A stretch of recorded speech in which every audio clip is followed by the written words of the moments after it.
everyone, selamat datang di ACD, Anak Cerdas Depok. Pada video ini, kamu akan belajar recount text. Apa saja yang dipelajari dalam recount text? Definition, Generic structure, and the purpose. apa itu recount text? Recount text adalah a text that retell events or experiences in the past. Yaitu teks yang berisi atau menceritakan pengalaman di masa lampau.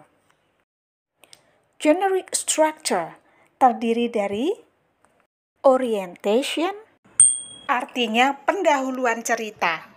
events, Artinya peristiwa. reorientation, Artinya penutup cerita. The purpose artinya tujuan. Tujuan recount text adalah untuk menceritakan pengalaman masa lampau. To retell the past experience. mari kita pelajari secara detail tentang recount text. Tadi, recount text terdiri dari 3 hal. Terdiri dari orientasi, events, dan reorientasi.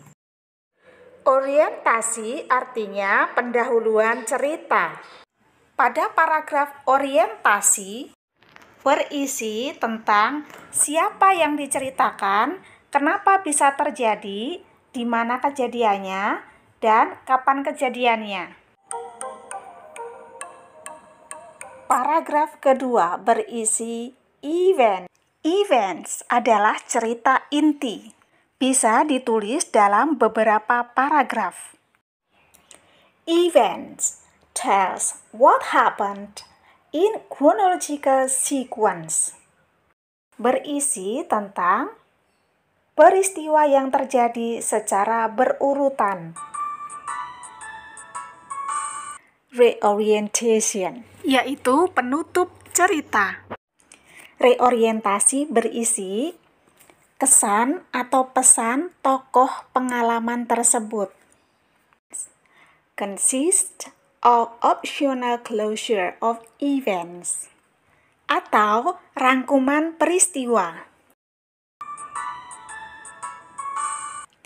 Language feature adalah tampilan kalimat-kalimat yang ada di dalamnya, atau bentuk-bentuk kalimat.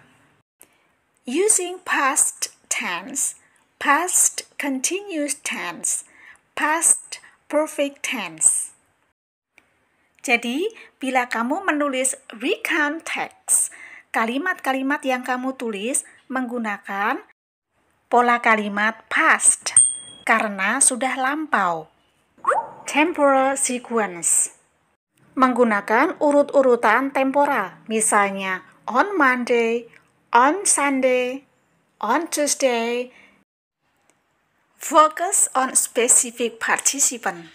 Jadi cerita ini fokus pada satu partisipan, satu subjek. Misalnya menceritakan tentang the writer, si penulis cerita. Oke, smart. Yuk sekarang kita mau berlatih menulis recount text. Apa yang perlu kamu siapkan? Kamu harus menyiapkan satu cerita atau pengalaman. Boleh pengalaman sendiri, boleh pula pengalaman orang lain. Di sini saya akan menceritakan pengalamannya Toby. Let's start. Sekarang kita mulai menulis orientasi atau pendahuluan cerita.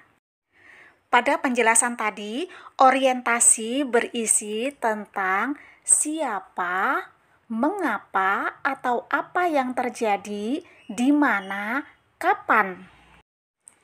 Last Monday, Toby came late to school because he played games until dawn. Because of that, he woke up late. Kamu ingat ya, tadi siapa, mengapa, atau apa yang terjadi, di mana, dan kapan. Siapa, apa yang terjadi, mengapa, dan kapan. Jadi begitu cara menulis orientasi. Oke, lanjut ke events. Peristiwa yang pertama. Woke up at 6:30 and his class started at 7. He ran to the bathroom to take a bath. He did not have breakfast that day. Ini adalah peristiwa yang pertama. Dia bangun jam 6.30, sementara sekolahnya dimulai jam 7. Dia lari ke kamar mandi untuk mandi, dan dia tidak sarapan. Peristiwa yang kedua. He usually goes to school by bike. But that day, he saw the tire was flat. So he went to school on foot. It made him took longer time. He arrived at school at 7:20. Pada peristiwa kedua ini diceritakan dia biasanya naik sepeda ke sekolah. Tapi pada saat itu dia melihat ban sepedanya kempes sehingga dia jalan kaki ke sekolah. Hal itu membuat dia memerlukan waktu lebih lama untuk sampai ke sekolah. Dia sampai di sekolah sudah jam 7.20 menit. Peristiwa yang ketiga. He ran to the class, but the school guard stopped him. The school guard asked him to write his reason why he was late on a big book before he passed the school gate. Dia lari menuju kelas, tetapi penjaga sekolah memberhentikannya. Penjaga sekolah tadi menyuruh dia untuk menulis alasan kenapa dia terlambat di buku besar. Peristiwa keempat. When he entered to his class, he stopped. He saw Mr. Anton, the English teacher, was standing in front of the class. He asked him why he came late, and Toby told him honestly. Pada event yang keempat ini, ketika dia masuk ke kelas, dia berhenti. Dia melihat Pak Anton, guru bahasa Inggris, sedang berdiri di depan kelas. Dia bertanya kepada Toby, kenapa dia terlambat? Dan Toby menjawab dengan jujur. Peristiwa kelima. Toby was afraid and worried. Mr. Anton told him not to do the same mistakes anymore. Peristiwa yang kelima ini, Toby merasa takut dan cemas. Pak Anton menasihatinya untuk tidak melakukan kesalahan yang sama lagi. Reorientation. It was his bad experience. He hoped he would not do that again. Pada reorientasi ini atau penutup ini, tokoh cerita memberikan kesan bahwa cerita tadi itu merupakan bad experience-nya dia, dan dia berharap hal itu tidak akan terjadi lagi. Kamu pernah punya cerita seperti ini tidak? Oke, Smart, coba amati. Semua kalimat yang ditulis dalam recount text tadi merupakan kalimat simple past tense. Dan berikut ini kata kerja past yang ada di dalam teks tadi.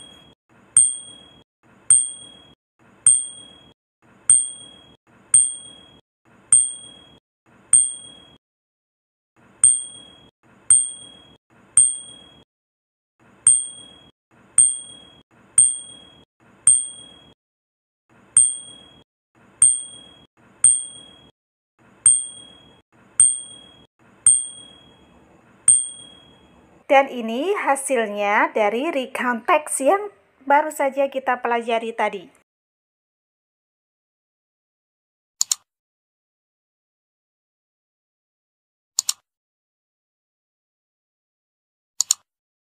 Terima kasih untuk sentuhan like dan subscribe-nya ya. dan sampai jumpa di video pembelajaran berikutnya.